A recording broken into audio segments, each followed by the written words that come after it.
ஆண்டவரும் இரட்சகருமாகிய இயேசு கிறிஸ்துவின் நாமத்திலே ஆசிரியர் காலனி சபையின் சார்பாக உங்கள் எல்லாருக்கும் கிறிஸ்மஸ் வாழ்த்துக்களை தெரிவித்துக் கொள்கிறேன். ஆண்டவருடைய பெரிதான கிருபையினால் இந்த 2024 வருடம் டிசம்பர் மாதம் 25 இன்று கிறிஸ்மஸ் பண்டிகை ஆசரிக்க ஆண்டவர் கொடுத்த கிருபைக்காக நான் கர்த்தரை துதிக்கிறேன். ஆண்டவருடைய பெரிதான கிருபையினாலே இந்த வருடமும் நம்முடைய ஆசிரியர் காலனி சபையில் யூடியூப் சேனல் வழியாக இந்த நாளிலே நல்ல பாடல் வெளியிடுவதற்கு ஆண்டவர் கொடுத்த கிருபைக்காக நான் கர்த்தரை துதிக்கிறேன்.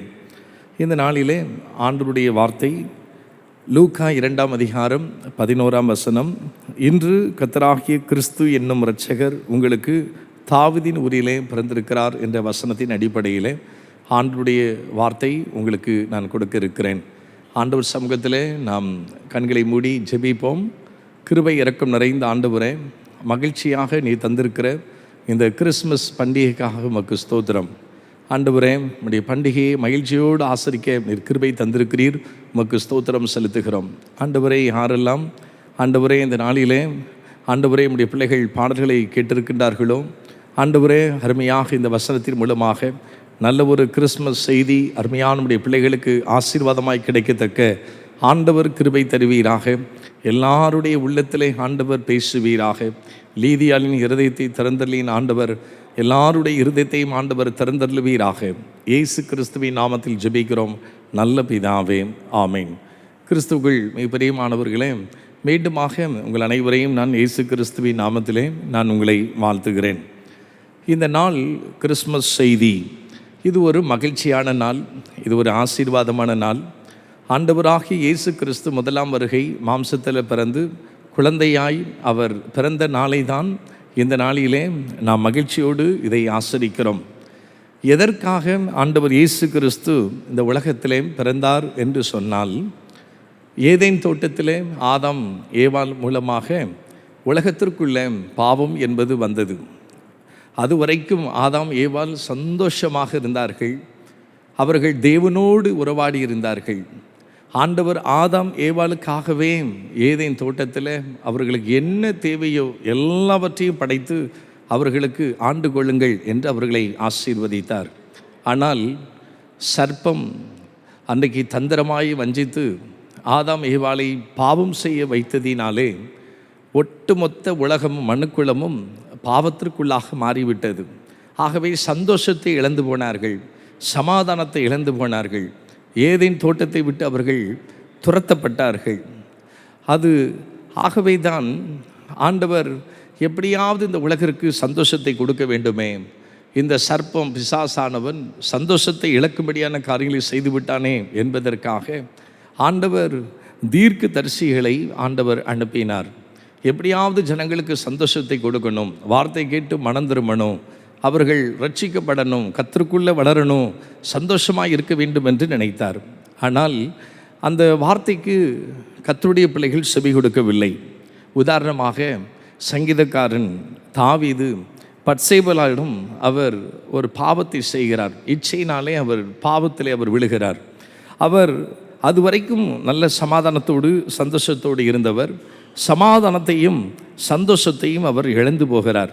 ஆகவே தான் சங்கீதக்காரன் சொல்லுகிறார், நீர் நொறுக்கின எலும்புகள் கலிகூறும் என்று சொல்லப்பட்டிருக்கிறது. பாவத்து நிமித்தம் தண்டனை வருகிறது. ஆகவே சந்தோஷத்தை சமாதானத்தை மனிதன் இழந்து போகிறான். அவர் சங்கீதம் 51:12 சொல்லுகிறார், உமது இரட்சணியத்தின் சந்தோஷத்தை திரும்பவும் எனக்கு தந்து உற்சாகமான ஆவி என்னை தாங்குபடி செய்யும் என்று சொல்லுகிறார். மறுபடி இழந்து போன அந்த இரட்சிப்பின் சந்தோஷத்தை தாரும் என்று அவர் சங்கீதக்காரன் கேட்கிறார். இப்படியாக இந்த உலகத்தில் ஒவ்வொரு பிள்ளைகளுக்கும் இந்த சந்தோஷத்தை கொடுக்கும்படியாகத்தான் ஆண்டவர் இயேசு கிறிஸ்து இந்த உலகத்திலே பிறந்தார். கிறிஸ்துக்குள் பிரியமானவர்களே, ஆண்டவருடைய வார்த்தை தெளிவாக சொல்லப்பட்டிருக்கிறது. மத்தேயு 2:10 சொல்லப்பட்டிருக்கிறது. இது சாஸ்திரிகள், அவர்களுக்கு ஞானிகள் அப்படிங்கிற பெயரும் அவர்களுக்கு என்ன செய்கிறது இருக்கிறது. அவர்கள் மத்தேயு 2:10 அவர்கள் அந்த நட்சத்திரத்தை கண்டபோது மிகுந்த ஆனந்த சந்தோஷம் அடைந்தார்கள் என்று சொல்லப்பட்டிருக்கிறது. ஒரு பெரிய ஒரு மகிழ்ச்சி, ஒரு பெரிய சந்தோஷம் சாஸ்திரிகளுக்கு எப்படி கிடைத்தது என்று சொன்னால், ஆண்டவர் இயேசு கிறிஸ்துவை, அவரை பிறக்கும் செய்தியை அவர்கள் கேள்விப்படுகின்றார்கள். யார் மூலம் அவர்களுக்கு கிடைக்கிறது என்று சொன்னால், மத்தேயு 2ஆம் அதிகாரத்திலே சொல்லப்பட்டிருக்கிறது, ஏரோது ராஜா பிரதான ஆசாரியர் வேதபாரகர் எல்லாரையும் அழைத்து கொண்டு வந்து அங்கு கேட்கிறார். அவர்கள் கிறிஸ்து எங்கே பிறப்பார் என்று ஒரு கேள்வி கேட்கிறார். அப்பொழுது பெத்லகேமிலே இயேசு பிறப்பார் என்ற செய்தி அங்கு திருமறையிலிருந்து தீர்க்க தரிசன வசனத்தை அவர்களுக்கு எடுத்து அவர்களுக்கு சொல்லுகின்றார்கள். அந்த வசனத்தை அங்கு சாஸ்திரிகள் நம்புகிறார்கள். பெத்லகேமிலே பிறப்பார் என்பதை அவர்கள் நம்புகிறார்கள். ஆண்டவருடைய வார்த்தையை நம்புகிறார்கள். இன்னொன்று, இயேசுவை பார்க்கும்படி வருகிறார்கள். அவர்கள் வெறுமையாக அவர்கள் இயேசுவை பார்க்கும்படி என்ன செய்யல வரல. அவர்கள் ஆண்டவர் இயேசு கிறிஸ்துவை பொன்னையும் தூப வர்க்கத்தையும் வெள்ளை போலத்தையும் காணிக்கையாக கொண்டு வந்தார்கள் என்று வசனம் சொல்லுகிறது. ஆகவே ஒரு நம்பிக்கை, எப்படியாவது இன்னைக்கு நம்ம இயேசுவை பார்த்து விடுவோம், நம்ம இயேசுவுக்கு இந்த பரிசை கொடுக்கணும் அப்படிங்கிறதற்காக அந்த தீர்க்க தரிசன வசனத்தை அவர்கள் விசுவாசித்து அவர்கள் அங்கு இயேசு பிறந்ததை பார்க்க போகிறார்கள். அந்த சமயத்தில் அவர்களுக்கு நட்சத்திரம் தோன்றி அவர்களுக்கு இயேசு பிறந்த வீட்டை அங்கு இடத்தை காட்டுகிறது. அந்த இடத்தை கண்டவுடன் அவர்களுக்கு ஒரு பெரிய சந்தோஷம். ஆகவே தான் வசனம் சொல்லுகிறது, மத்தேயு 2:10 வசனத்திலே, அந்த நட்சத்திரத்தை கண்டபோது மிகுந்த ஆனந்த சந்தோஷம் அடைந்தார்கள் என்று சொல்லப்படுகிறது. கிறிஸ்துக்குள் பிரியமானவர்களே, தேவனை நம்பின சாஸ்திரிகளுக்கு சந்தோஷம். ரெண்டாவதாக, அந்த சாஸ்திரிகள் ஆண்டவருடைய வார்த்தையை நம்புகிறது மட்டுமல்ல, அவர்கள் ஆண்டவர் இயேசு பிறந்ததை பார்க்கிறதற்காக தேடி போகிறார்கள். ஐயா, வேதபாரர்களும் அதே போல் பிரதான ஆசாரியரும் ஆண்டவரை அறிந்தவர்கள், சத்தியத்தை அறிந்தவர்கள், நியாயப்பிரமாணத்தை அறிந்தவர்கள், தீர்க்க தரிசனத்தை அறிந்தவர்கள். அவர்கள்தான் ஆண்டவர் இயேசு பிறந்ததை அவர்கள் பார்க்க தேடி போயிருக்கணும். வாஞ்சை இருந்திருக்கணும், தாகம் இருந்திருக்கணும், ஒரு ஆவல் இருந்திருக்கணும், வைராக்கியம் இருந்திருக்கணும். சொன்னதே அவர்கள்தான். ஆனால் பிரதான ஆசாரியரோ வேதபாரகரோ இயேசு பிறந்ததை பார்க்க போகல. ஆனால் சாஸ்திரிகள், எருசலேமுக்கு போனவர்கள் ஏரோது மூலமாக இந்த வேதபாரகர்களும் பிரதான ஆசாரியரும் சொல்லப்பட்ட இந்த தீர்க்க தரிசன வசனத்தை நம்பி அவர் பெத்லகேமுக்கு என்ன செய்கிறார்கள்? போகிறார்கள். இயேசுவை பார்க்கும்படி அவர்கள் தேடி போகிறார்கள். வசனம் 2 இடங்களிலே சொல்லப்பட்டிருக்கிறது. சங்கீதம் 40:16, இன்னொன்று சங்கீதம் 70:4. வசனம் சொல்லுகிறது, உம்மை தேடுகிற யாவரும் உம்மில் மகிழ்ந்து சந்தோஷப்படுவார்களாக. யார் ஆண்டவரை தேடுகிறார்களோ அவர்களுக்கு ஆண்டவர் சந்தோஷத்தை கொடுக்கிறார். ஆகவே தேவனை தேடின சாஸ்திரிகள். ரெண்டாவதாக, அவர்கள் தேவனை தேடி சென்றது மட்டுமல்ல, அவர்கள் வெறும் கையாய் ஆண்டவர் சமூகத்தில் வரல. அவர்கள் தேவனுக்கென்று கொடுத்த சாஸ்திரிகளுக்கு சந்தோஷம். வெறும் கையாய் வரவில்லை.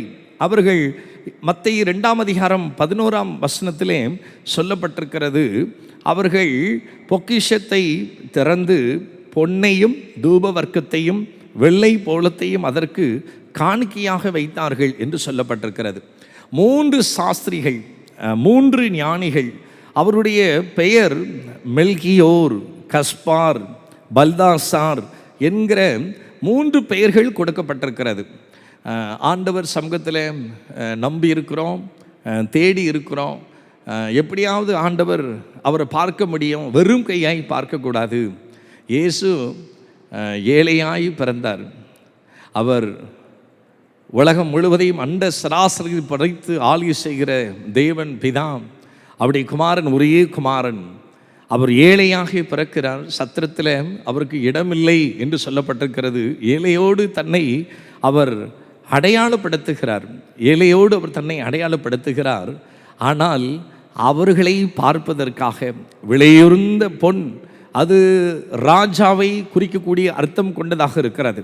அடுத்தது சாம்பிராணி அப்படின்னு சொல்லப்படுகிறது, தூபவர்க்கம் என்று சொல்லப்படுகிறது. இது தெய்வீக தன்மையை குறிக்கக்கூடியதாக இருக்கிறது. அடுத்தது வெள்ளை போளம். அது இறந்த உடல்களுக்கு வெள்ளை போளத்தை என்ன செய்வார்களாம்? கொடுப்பார்களாம். கிறிஸ்துக்குள் பிரியமானவர்களே, அந்த 3 ஞானிகளும் அந்த சாஸ்திரிகள் வந்து வெறுமையாக அல்ல, அவர்கள் இயேசுவை நம்பி தேடி வந்து அவர்கள் தேவனுக்கென்று கொடுத்திருக்கிறார்கள். ஆகவே தான் ஆண்டவருடைய வார்த்தை மத்தேயு 2:10 சொல்லப்பட்டிருக்கிறது. அவர்கள் அந்த நட்சத்திரத்தை கண்டபோது மிகுந்த ஆனந்த சந்தோஷம் அடைந்தார்கள். கிறிஸ்துக்குள் பிரியமானவர்களே, ஆண்டவர் இயேசு கிறிஸ்து உலகத்தில் பிறந்ததனுடைய நோக்கமே பாவிகளை ரட்சிக்க கிறிஸ்து இயேசு உலகத்தில் வந்தார் என்கிற வார்த்தை உண்மையும் எல்லா அங்கீகரிப்புக்கும் பாத்திரமானது. அவர்களில் பிரதான பாவி நான் என்று 1 தீமோத்தேயு 1:15 சொல்லப்பட்டிருக்கிறது. கிறிஸ்துக்குள் பிரியமானவர்களே, இன்றைக்கி சந்தோஷம் இல்லையா? நம்முடைய வீட்டுக்குள்ளே சந்தோஷம் இல்லையா? நம்முடைய வாழ்க்கையில் சந்தோஷம் இல்லையா? ஒருவேளை கிறிஸ்மஸ் கீத பவனியை மகிழ்ச்சியோடு ஆசரித்திருக்கலாம், கிறிஸ்மஸ் கீத ஆராதனையை மகிழ்ச்சியோடு ஆசரித்திருக்கலாம், இன்று கிறிஸ்மஸ் பண்டிகை நாம் மகிழ்ச்சியோடு ஆசரிக்கலாம், புத்தாடை எடுத்து மகிழ்ச்சியான குடும்பமாய் ஆசரித்திருக்கலாம். ஆனால் மெய்யான சந்தோஷம் நம்முடைய உள்ளத்தில் இருக்கிறதாம் என்பதை ஆராய்ந்து பார்க்க அழைக்கப்படுகிறோம். எப்படி சங்கீதக்காரன் சொன்னது போல, உமது இரட்சணியத்தின் சந்தோஷத்தை திரும்பவும் எனக்கு தந்து உற்சாகமான ஆவியினை தாங்கும்படி செய்யும் என்ற வசனத்தின்படி சாஸ்திரிகளுக்கு அவர்கள் எப்படி மிகுந்த ஆனந்த சந்தோஷம் அடைந்தார்களோ அதே சந்தோஷத்தை இந்த நாளிலே, ஒருவேளை இன்று உலக பிரகாரமாய் இன்னைக்கு நாம் பண்டிகையை ஆசரிக்கிறோம், இந்த சந்தோஷம் இன்று வரைக்கும் இருக்கும், அதற்கு பிறகு என்ன செய்யாது இருக்காது. ஆனால் ஆண்டவர் கொடுக்கிற சந்தோஷம், மெய்யான சந்தோஷம், அது எப்பவும் நம்முடைய வாழ்க்கையில் இருக்கும், நம்முடைய குடும்பத்தில் இருக்கும். எந்த காரியங்களை குறித்து நாம் என்ன செய்ய வேண்டாம், கவலைப்பட வேண்டாம். சாஸ்திரிகள் எப்படி இயேசுவை நம்பினார்களோ, எப்படி சாஸ்திரிகள் இயேசுவை அங்கு தேடி சென்றார்களோ, எப்படி அவர்கள் இயேசுவுக்கு அன்பின் பரிசாக காணிக்கை கொடுத்தார்களோ, இதே போல நாமும் ஆண்டவர் தந்திருக்கிற இந்த கிறிஸ்தவ வாழ்க்கையில் நாம் செயல்படுவோம். ஆண்டவர் சமூகத்தில் இன்று ஆண்டவர் இயேசு கிறிஸ்து பிறந்த பண்டிகை ஆசரிக்கிற நீங்களும் நானும் ஆண்டவர் சமூகத்தில் அர்ப்பணிப்போம். அந்த மெய்யான சந்தோஷத்தை நம்முடைய வாழ்க்கையிலே, குடும்பத்திலே, நம்முடைய திருச்சபையில் யாரெல்லாம் இந்த யூடியூப் சேனலில் பார்க்கிறீர்களோ, யாரெல்லாம் இந்த டிவி சேனலில் பார்க்கிறீர்களோ, உங்களுடைய ஒவ்வொருடைய உள்ளத்திலையும் அந்த மெய்யான சந்தோஷத்தை ஆண்டவர் தந்து உங்களை ஆசீர்வதிப்பாராக. ஆமீன். ஆண்டவர் சமூகத்தில் நாம் கண்களை மூடி நாம் ஜெபிப்போம். கிருபை இரக்கம் நிறைந்த ஆண்டவரே, இந்த மகிழ்ச்சியான இந்த நாளுக்காய் ஸ்தோத்திரம். உடைய கிருபையினாலேயும் உடைய இரக்கத்தினாலேயும் இந்த கிறிஸ்துமஸ் பண்டிகை மகிழ்ச்சியோடு ஆசரிக்க நீர் கிருபை தந்திருக்கிறீர். ஆண்டவரே, சபையாக ஆண்டவர் நல்ல பாடல்களை பாடி உடைய நாமத்தை மகிமைப்படுத்த நன்றி செலுத்த நீ தந்த கிருபைக்காய் ஸ்தோத்திரம். இப்பொழுதும் உடைய வார்த்தை மூலம் கர்த்தர் எங்களோடு பேசி இருக்கிறீர். ஆண்டவரே, பிள்ளைகள் உள்ளத்திலே கர்த்தர் பேசுவீராக. உடைய பிள்ளைகள் இந்த வசனத்திற்கு ஒப்பு கொடுத்து மகிழ்ச்சியோடு இந்த சந்தோஷத்தை, மெய்யான சந்தோஷத்தை ஆண்டவரே ஒவ்வொரு பிள்ளைகளும் இதை பெற்றுக்கொள்ள ஆண்டவர் கிருபை தருவீராக. நீரே பொறுப்பெடுத்துக் கொள்ளும், ஆசீர்வதியும். இயேசு கிறிஸ்துவின் நாமத்தினால் ஜெபிக்கிறோம் நல்ல பிதாவே, ஆமீன். கர்த்தருடைய ஆசீர்வாதத்தை பெற்றுக்கொள்வோம். நம்முடைய ஆண்டவராக இயேசு கிறிஸ்துவின் கிருபையும் பிதாவாகிய தேவனுடைய அன்பும் பரிசுத்த ஆவியானவரின் ஐக்கியமும் இன்றும் என்றும் சதா காலங்களிலும் நிலைத்திருப்பதாக. ஆமீன். தேங்க்யூ.